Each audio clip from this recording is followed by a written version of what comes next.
Before time, before stars, before the very breath of creation, there was only darkness, and out of that infinite void, there was fire. Not the raging, consuming flames of our mortal world, but ether, the purest divine element. This was the Empyrean, the realm where God dwells. And within this highest heaven exist beings of light so powerful, so ancient, that even other angels fear to speak their names. Tonight, we ascend beyond the sky, past the firmament of clouds and the radiant paths of the stars, into the imperial heaven, home of the most divine celestial hosts. So, what exactly is the Empyrean?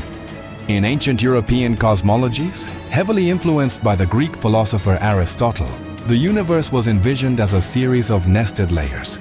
Earth was at the center, low and heavy. The stars were fixed in crystalline spheres, rotating in perfect harmony. But above all of these, there was a final, ultimate realm, the Empyrean. It was described as the place where aether burns eternal, the very source of all light in the cosmos. Early Christian scholars, like Isidore of Seville, Bede, and later the great mystics, wholeheartedly embraced this concept. They called the Empyrean the heaven of the first day, the realm that was made even before the act of creation itself. It was, and is, the very throne room of God. Within this highest heaven reside the most exalted angels, beings not of flesh, not even of what we might call spirit, but of pure, uncreated light. They are the first creations, the beings who exist closest to the divine mind. These are the imperial angels. According to traditional Christian cosmology, the entire celestial hierarchy is meticulously divided into 9 choirs, which are then arranged into 3 great spheres.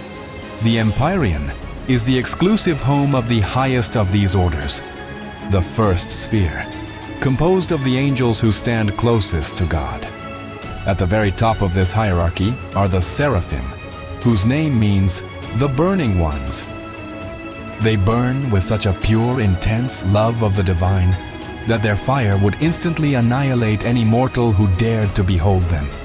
In sacred texts, they are described as living flames, beings with 6 wings, ceaselessly crying out in a chorus that shakes the foundations of heaven. Holy, holy, holy. They are not just near God, they are a part of His radiating glory, orbiting the blinding center of all existence.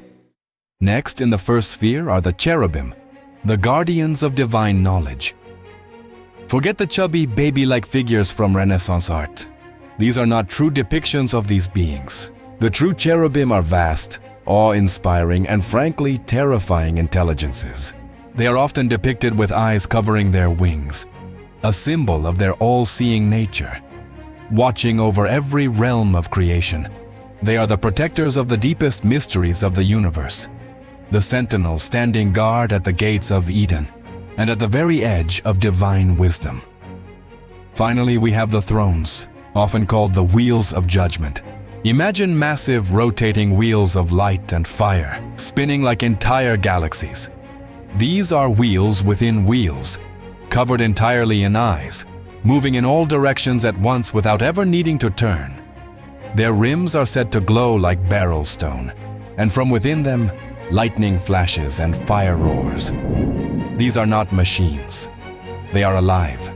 The thrones are the living embodiments of God's perfect justice. They are the ones who uphold the cosmic order, ensuring that the immutable laws of heaven flow seamlessly down into creation. These angels do not walk or fly as others do. They radiate. They are the very foundation upon which creation itself is supported.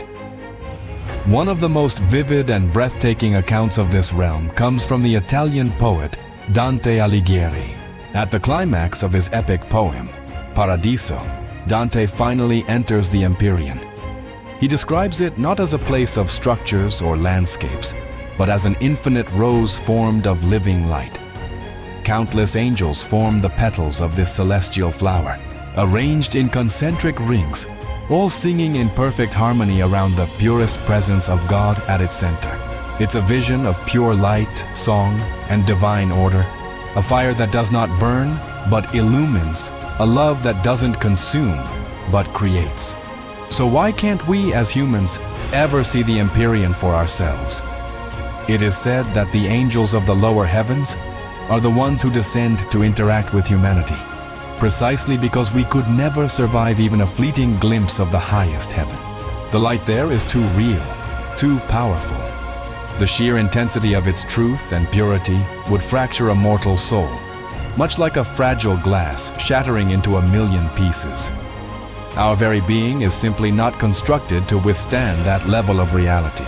Even the most holy prophets in Scripture, who were granted visions of the divine, saw only shadows and echoes of these beings, their true forms veiled and their light dimmed, to protect mortal sight from being utterly overwhelmed.